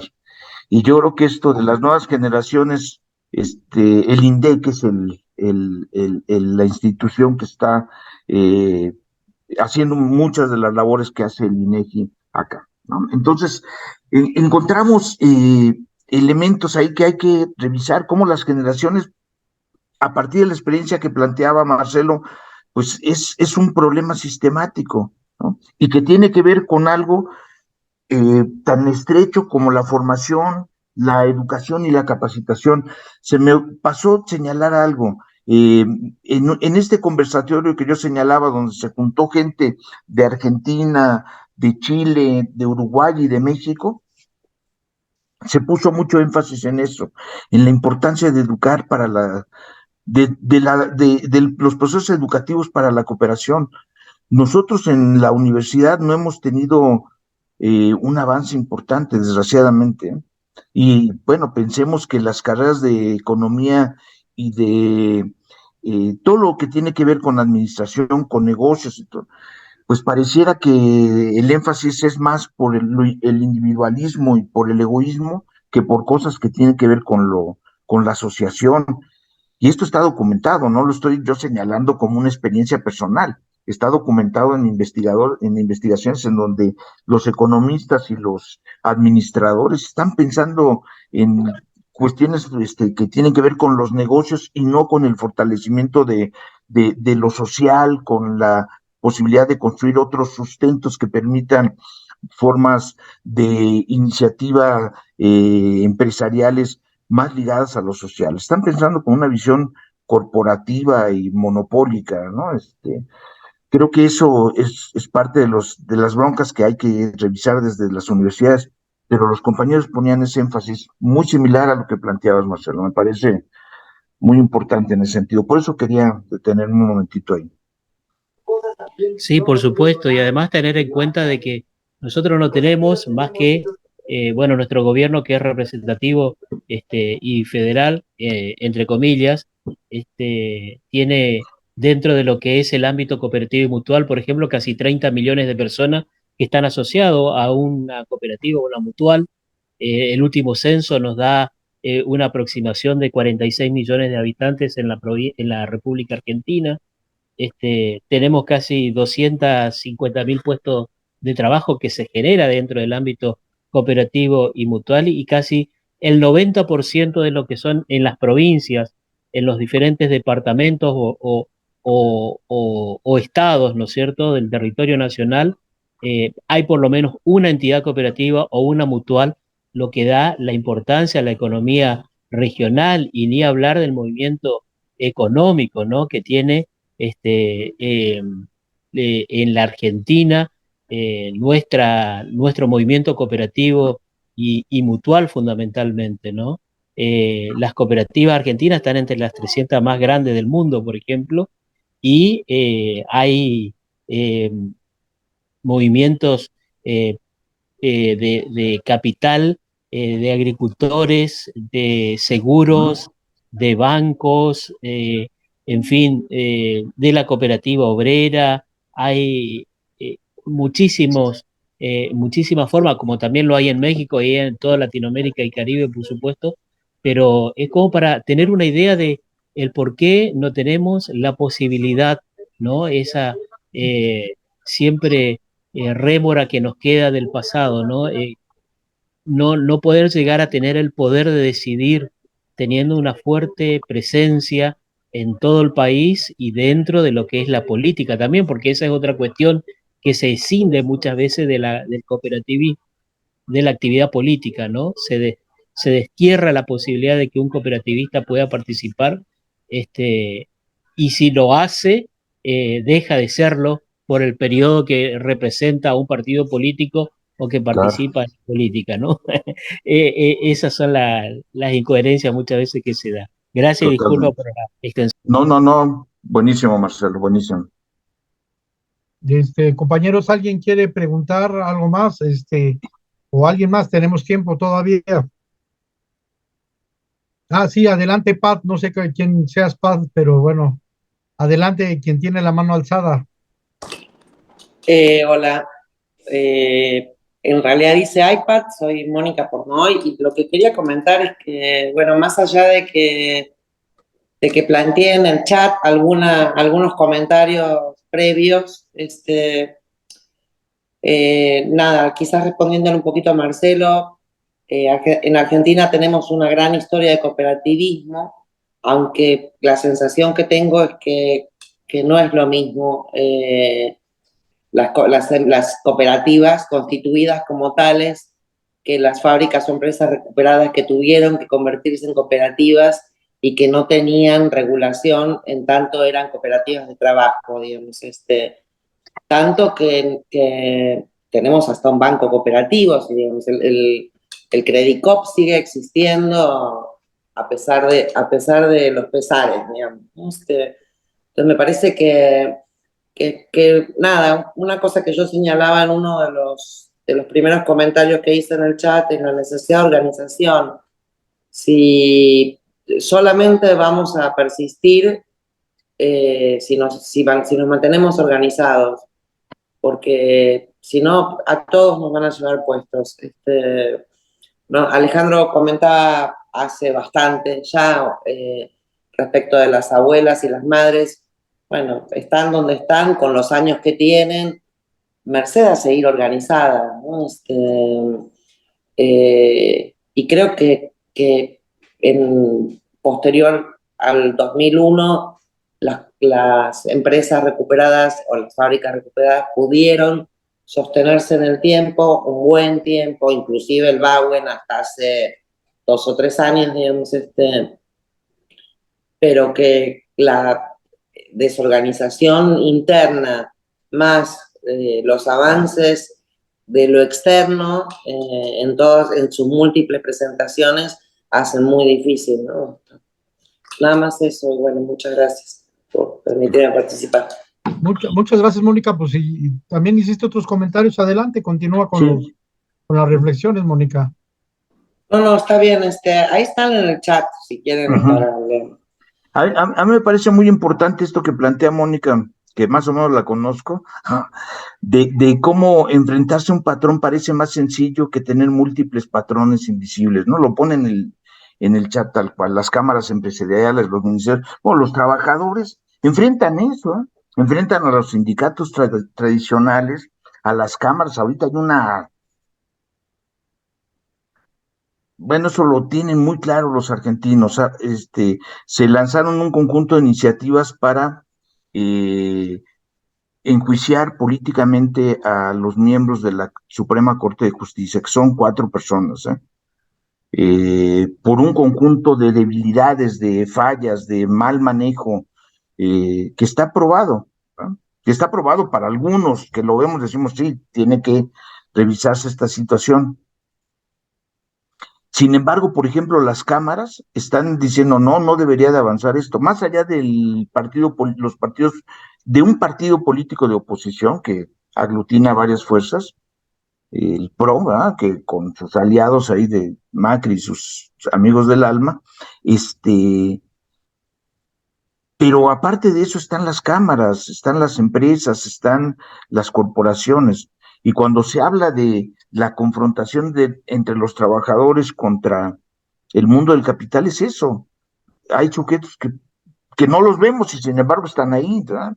Los medios de difusión, por ejemplo, que por cierto, un amigo, Enrique Ginsberg, argentino él, pero profesor en la Universidad Autónoma Metropolitana durante muchos años, se jubiló hace algunos años. Él hablaba sobre los medios, el control de los medios, control del hombre, ¿verdad? Muchos de sus trabajos guiaron esa tesis. Entonces, es todo un desafío para la batalla cultural, porque esto se habló en varios foros que estamos, Ricardo, ¿no? La batalla cultural y ¿cómo le entras a eso? ¿Ah? ¿Cómo le entras a esa gran discusión en donde pongas enfrente lo que están haciendo los medios, porque pongas enfrente cómo están actuando las cámaras, las corporaciones? En México, por ejemplo, el Consejo Coordinador Empresarial, que es el órgano central del sector privado, aglutina a la Concamina, a la Concanaco, a la Canacintrat, y tiene un peso fundamental a la MET, el Consejo Mexicano de Negocios, el gran capital, que son enemigos de la lógica del Estado, de una regulación, de una redistribución de las cosas.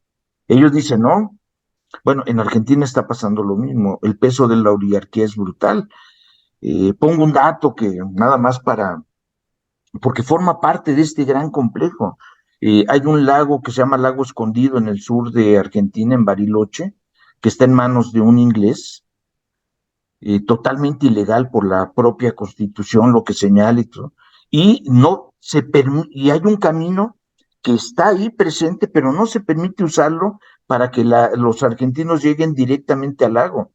Lo que está en disputa es eso, cómo puedes privatizar el lago, privatizar el mar, etcétera, ¿va? Está presente en muchos lugares, en México también esto está así. Bueno, les aventaron los caballos, ¿no? Y ya había, cuando uno revisaba los comentarios a esa acción, la gente decía, bravo, qué bueno que se les aventaron los caballos a estos que no tienen nada que hacer, por eso se la pasan yendo a vacacionar ahí al lago escondido, ¿eh?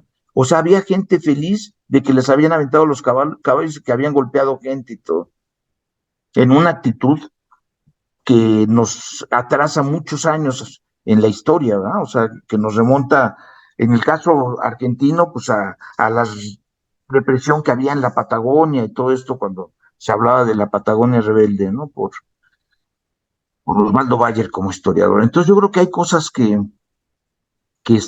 tenemos que revisar con mucho cuidado, meticulosamente. Cuando hablamos de la batalla cultural para las fábricas recuperadas, no solamente es en el piso de la fábrica, es en lo que tiene que ver con la tecnología, con las formas de reclutamiento de los nuevos socios, con la forma en que se construyen alianzas.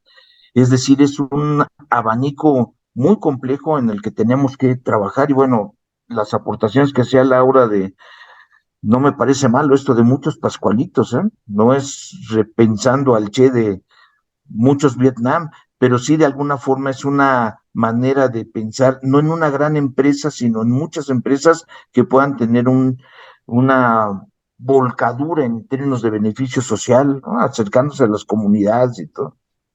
Me parecía algo interesante. Entonces, bueno, quería resaltar eso, Ricardo. Sí, muy bien. Bueno, yo no sé si Ana Luisa tenga alguna pregunta.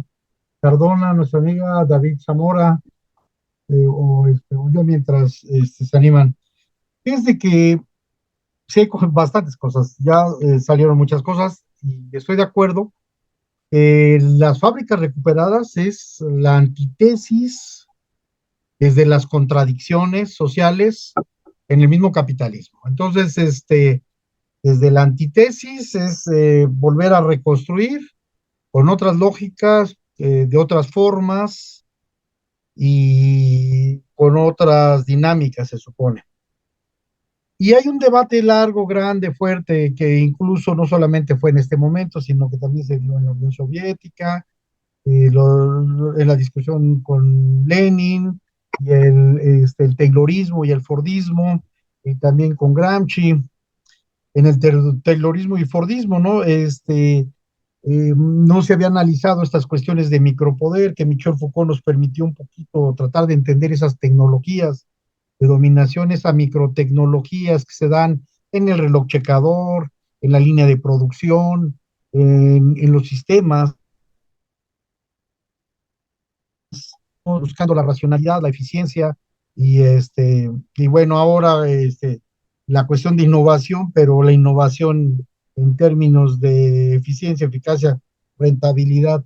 Entonces, este es un tema que hay que también estarlo poniendo por las situaciones de poder, por las situaciones que se van dando, y claro, en la reproducción ampliada, como bien lo decía nuestra querida Laura.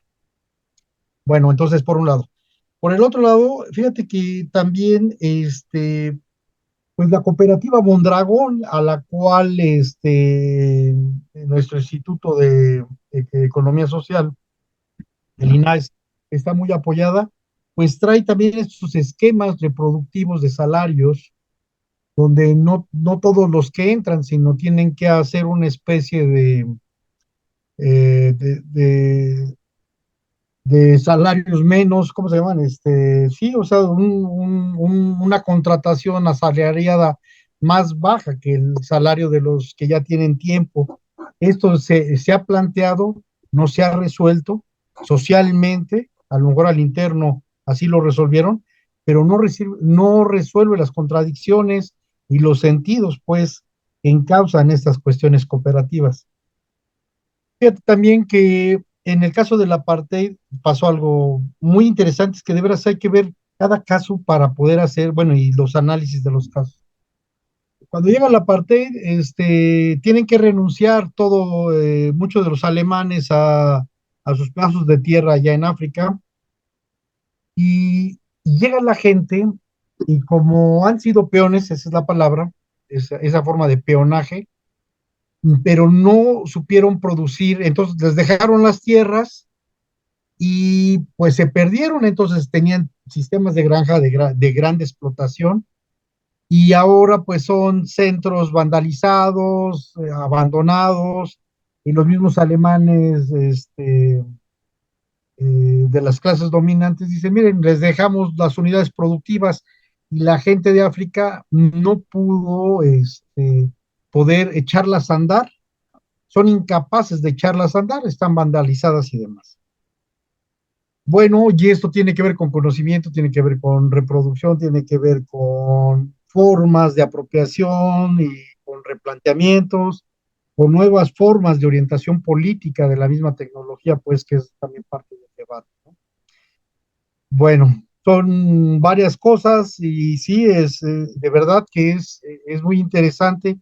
Y ahorita en el diseño curricular, pues está lo del capitalismo social, que también lo señala muy bien Laura Colini, que parece ser que lo que estamos haciendo es capitalismo social, estamos haciendo que las fábricas sean productivas, eficientes, y estamos olvidando lo principal, productos, el sentido social de los productos y demás.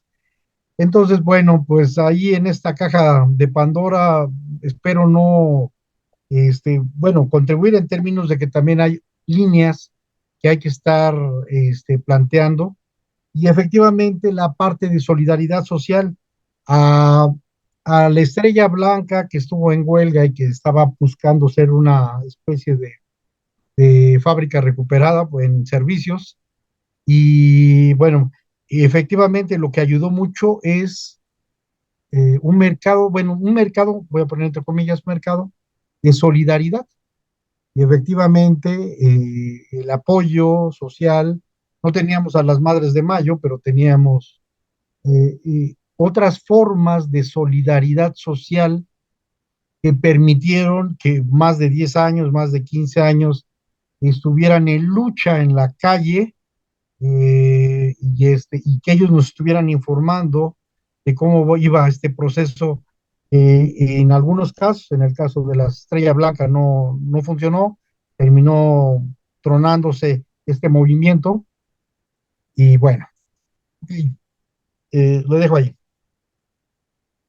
Ricardo, rápido, un comentario ahí el movimiento de las madres de Plaza de Mayo fue muy importante para muchas fábricas, porque incluso ahora sí que facilitaron cosas para que se hicieran registros fiscales y todo en un momento en que no querían apoyarse a las cooperativas, ¿no? Pero yo creo que los grandes esfuerzos sociales los podemos encontrar en todas estas experiencias. En el caso de Tradoc, el papel que jugaron las mujeres, incluso hay un libro que se escribió sobre esto, se llama Mujeres, es de María Atilano, está en la red, o sea, si uno se mete y googlea, aparece ese trabajo de mujeres, y es un trabajo muy interesante en donde está el registro de la forma en que se involucraron las mujeres a apoyar a sus parejas. Y ahí no solo crecieron los hombres en términos de su apoyo, sino las mujeres. O sea, tuvo una repercusión en las dinámicas familiares muy interesante, muy, muy interesante. Eso, por ejemplo, para alguien que hace estudios sobre condiciones de familia, pues debería ser un motivo de reflexión, cómo el involucramiento de las mujeres de trado, cuando hablo de mujer me refiero a las mamás, a las esposas, a las hijas, a las primas, ¿verdad? Las novias que estaban ahí. Ellas hacían la guardia y en algún momento cuando llegó la policía fueron las primeras que se pusieron frente a la policía para que no entraran. Pues estamos hablando de cosas de heroísmo, ¿no? De una gran epopeya en la lucha obrera mexicana en este caso. Tenemos ese ejemplo. Y algo que comparto contigo es esta preocupación de la mercantilización de lo cooperativo. Hay que revisar esa situación. Eh, pues hay autores que lo señalan, el riesgo de que se convierta esto en parte de de los propios esfuerzos del capital para cooptarlos, ¿no? Y no deberíamos de pensar que esto es una idea ingenua, cuando vemos que en la historia obrera, pues muchos de los esfuerzos sociales fueron cooptados y fueron resemantizados desde la lógica del capital. Entonces yo creo que eso no está mal. Hay un comentario de una compañera antes de David Zamora, mira, levantó la mano, de que decía que tienen la duda sobre los casos de éxito en México, por ejemplo, Pascualito Boing. Ese era un ejemplo, lo que planteaba Laura, de muchos Pascualitos. Pascual Boing en México es una gran empresa con o sea, miles de personas involucradas. Uno puede visitarla y ver y revisar las cosas. Yo lo único que señalaba, porque es una empresa exitosa frente a lo que significa estar frente a la Coca, la Pepsi-Cola, o sea, FEMSA, los grandes grupos corporativos. Se habla de que Boeing puede tener el control del mercado aproximadamente en un 4%. En México, frente a la Coca-Cola, a la Pepsi-Cola y todas las bebidas azucaradas, porque hay más, está Jumex y otras empresas, tener el 4% del mercado es muy importante. Estamos hablando de millones de consumidores, ¿no? Entonces, como empresa se mantiene y ha logrado, tiene mejores condiciones de trabajo que los trabajadores de la Coca-Cola, por ejemplo. O sea, la gente que labora, los socios cooperativistas tienen mejores condiciones en ingresos y en condición de vida en general que los trabajadores de las empresas con comando capitalista encargadas de la producción de bebidas azucaradas, ¿no? Me parece eso muy importante. Lo que señalaba Laura era pues, de que quizá para tener una reproducción ampliada y una base territorial más amplia en el caso de la cooperativa podría hablarse de muchos pascualitos. No me parecía desdeñable pensar en ese tipo de estrategias, pero es algo que la propia cooperativa no se ha planteado. Se le puede plantear como lo hizo Laura, pero ellos están manteniéndose frente a ese mercado agresivo y tan poderoso. Nada más pensemos que en México tenemos el consumo mayor de refrescos del mundo, ¿no? Y que esto está ligado a problemas de obesidad, a la afectación en la visión por cuestiones de exceso de azúcares, ¿verdad? De diabetes, con una afectación, esto está muy documentado y hay datos así muy puntuales. Entonces creo que en ese sentido, pues más allá de que la Boeing también puede contribuir en eso, desgraciadamente, en las afecciones por el consumo de bebidas azucaradas, lo que sí es que en las pruebas que se han hecho históricamente, tiene más jugo los productos de Boeing que los productos de Jumex, por ejemplo. Entonces, bueno, es parte de, o sea, es un producto con mayor calidad y que está enfrentando a gigantes corporativos y se mantiene. Eso es el éxito, ¿no? Aquí lo dejaría, y no sé si le vas a dar la palabra a David o alguna otra Sí, dinámica. a David, adelante, David. Muchas gracias, Ricardo, y saludo acá también a Alejandro y a todos los que nos están viendo. Mira, yo voy a hablar desde un poquito desde lo local. Yo me ubico al sur de México para nuestros amigos argentinos. Somos la frontera Centroamérica, colindamos con Guatemala y estamos aquí en Chiapas, en Tuxtla Gutiérrez, y bueno, estamos tratando de hacer unas cosas para impulsar este modelo, que no es nuevo, pero en Chiapas decimos los mexicanos que todo nos llega tarde, hasta el La COVID nos llegó revolución. tarde, la revolución, enfermedades, todo. Y bueno, yo quiero compartirles un poquito, ¿no? El tema que estás hablando de la recuperación de estas empresas ahí. Fíjate que aquí tenemos algunos problemas, no problemas, o bueno, sí es un problema. Fíjate que nuestro ecosistema educativo y con ello nuestros amigos docentes y gente especializada en la academia, no no dominamos o conocemos muy poco el tema de la economía social. Está la teoría y nos apegamos a la teoría, pero cuando tú te enfrentas a una persona que tiene un patrón metido en la mente, que solamente con el dinero puede montar una empresa y le quieres quitar eso, es complicado. Yo creo que aquí ustedes son expertos y van a tener muchos temas. Creo que ese es uno de los principales barreras, por lo menos desde lo local donde yo me ubico, es cómo documentar estos casos, porque sí podemos platicar en el campo de Pascual Boy, podemos platicar de la cementera Cruz Azul, ya sea bueno o malo, una cooperativa, pero no hacemos el clic, porque como somos desconfiados, me dice, sí, sirve, pero allá, aquí no. Entonces acá tenemos, fíjate que una empresa que en la época del presidente Vicente Fox, en el año 2000, había una empresa que se llamaba Productora Nacional de Semillas, Pero una no, empresa que se dedicaba a la producción de grano de maíz y la embolsaba, tenía un tratamiento, la embolsaba y la comercializaba en los estados a grupos de campesinos.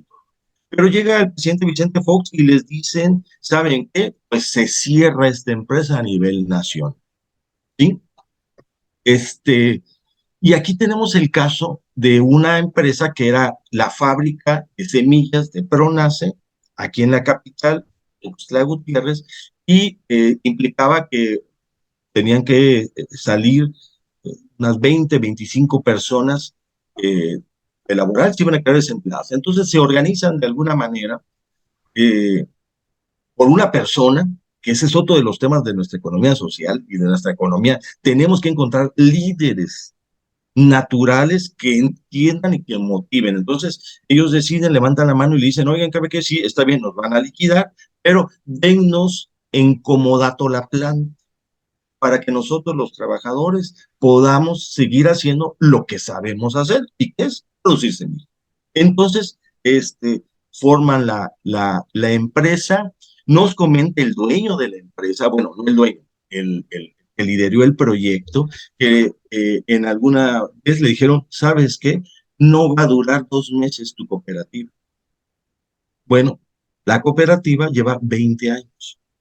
Entonces, acá lo que nos estamos encontrando es que tenemos un modelito local, pero necesitamos esta visión de ustedes para poder documentar el caso, porque, pues bueno, son temas locales para poder transmitir y decirle a las personas, a ver, usted no me venga a decir que no puede, porque fíjese que hay una empresa aquí en la capital de Tuxtla donde montaron su cooperativa.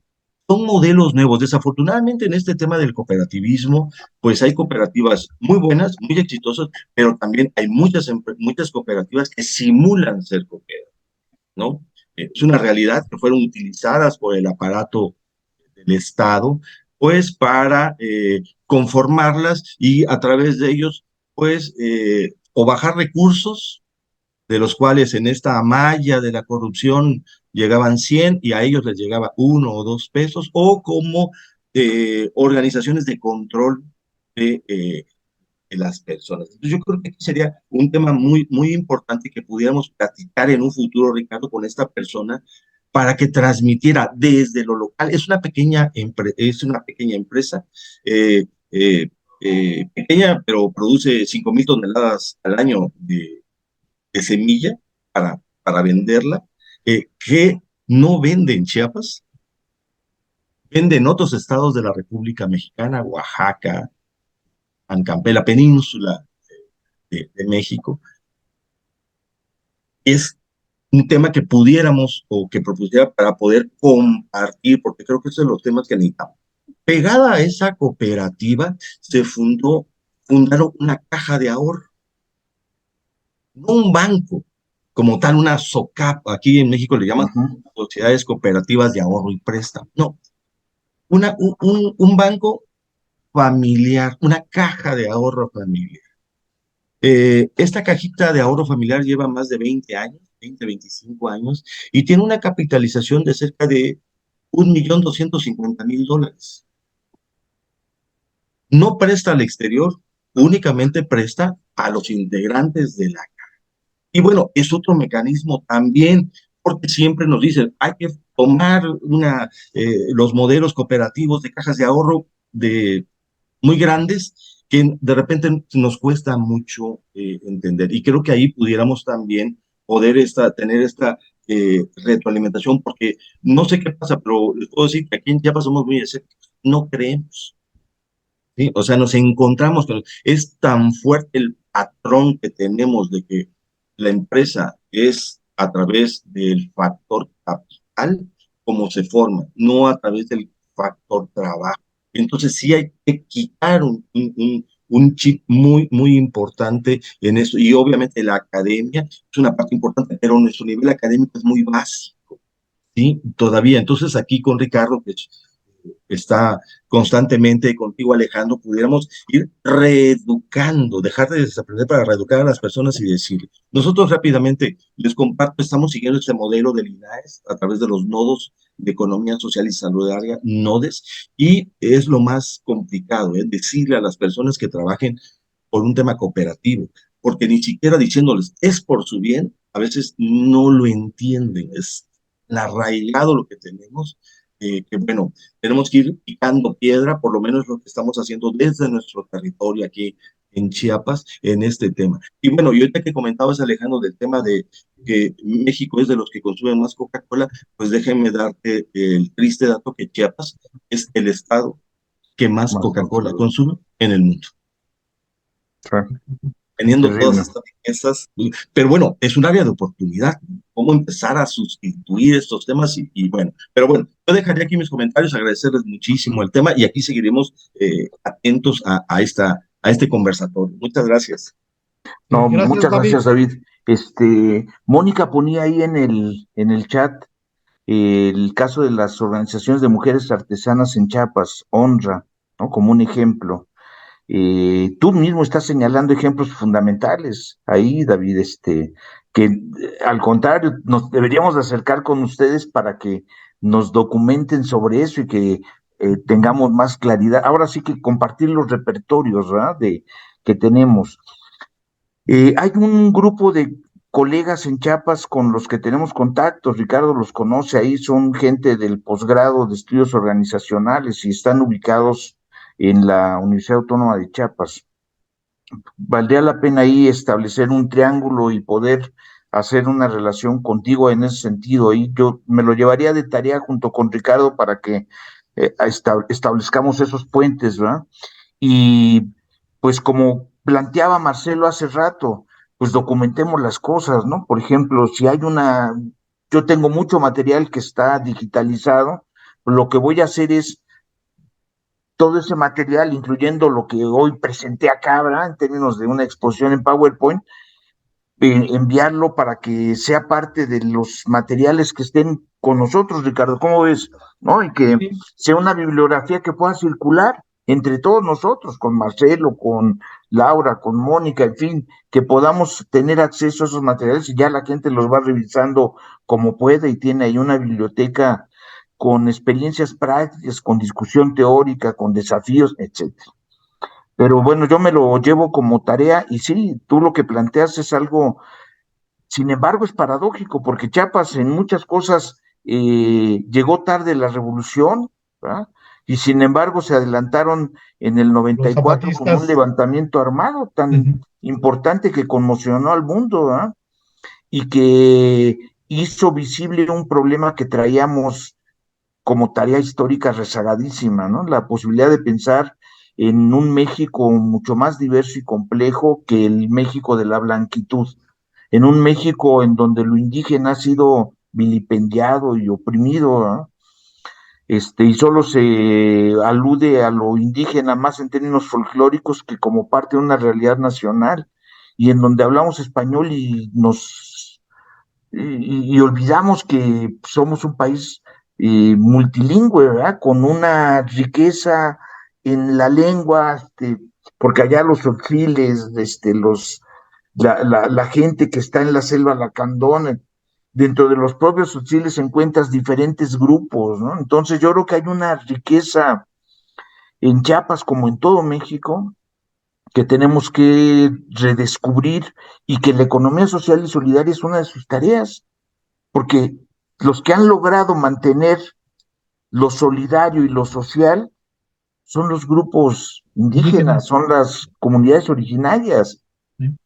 y ahí están los sembradores de agua, y están las artesanas, y están los Trueques. productores rurales, etcétera. Entonces yo creo que ahí Sí, está la es una milpa. fábrica de riqueza que hay que aprovechar, ¿eh? Está la milpa, el tequio, la Exacto. guelaguetza, la faena, y esas figuras casi no, no las tomamos en cuenta. O, por ejemplo, la visión de ver a la economía social solamente a través de cooperativas, yo decía, no, aquí hay bastantes figuras Mucho más amplias amplio.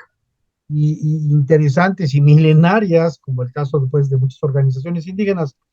Pero sí, te tomamos la palabra. Ahora, nomás una pregunta, la productora de semillas, obviamente no es, espero que no sea transgénica, ¿verdad? Es semilla natural, perfecto, porque hay una propuesta, bueno, luego te platicaré, hay una propuesta muy interesante donde los productores se vayan directamente a los mercados, no pasen por manos intermedias. Y lo de las semillas, si es natural, si es milenaria, pues perfecto. Si es el maíz criollo y demás, lo vemos excelente. Claro que sí, David, lo platicamos. Y también, sí, efectivamente, compartir, hacer una plataforma. Hay que ver cómo hacemos la plataforma, hay que platicar. Ujú. Puede ser con la red de ustedes o abrimos una red para poder intercambiar más cosas. Ok. Bueno, chicos, ya se acabó el tiempo. Este, pues te damos las gracias. Alejandro, fue No, gracias. muy interesante, muy sugestiva y qué bueno que agarraron este tema, que agarraste este tema. Qué bueno que estaban nuestros compañeros Ana, Laura y Marcelo, que vinieron a enriquecerlo, y Mónica. Bueno, eso es lo que yo diría. Nos despedimos todos brevemente, Laura, Marcelo, A la David, próxima. muchas gracias. Hasta la próxima, gracias. Un gusto. Dale. Ana Luisa Cardona, gracias. Nos Buenas vemos. noches, nos vemos. Nos vemos, Gracias. gracias. Bye. Nos vemos, Ricardo. Abrazos. No, no, Gracias. a ustedes. Gracias, Alejandro. Bye. Hasta luego. Chao, hasta luego, gracias. Marcelo.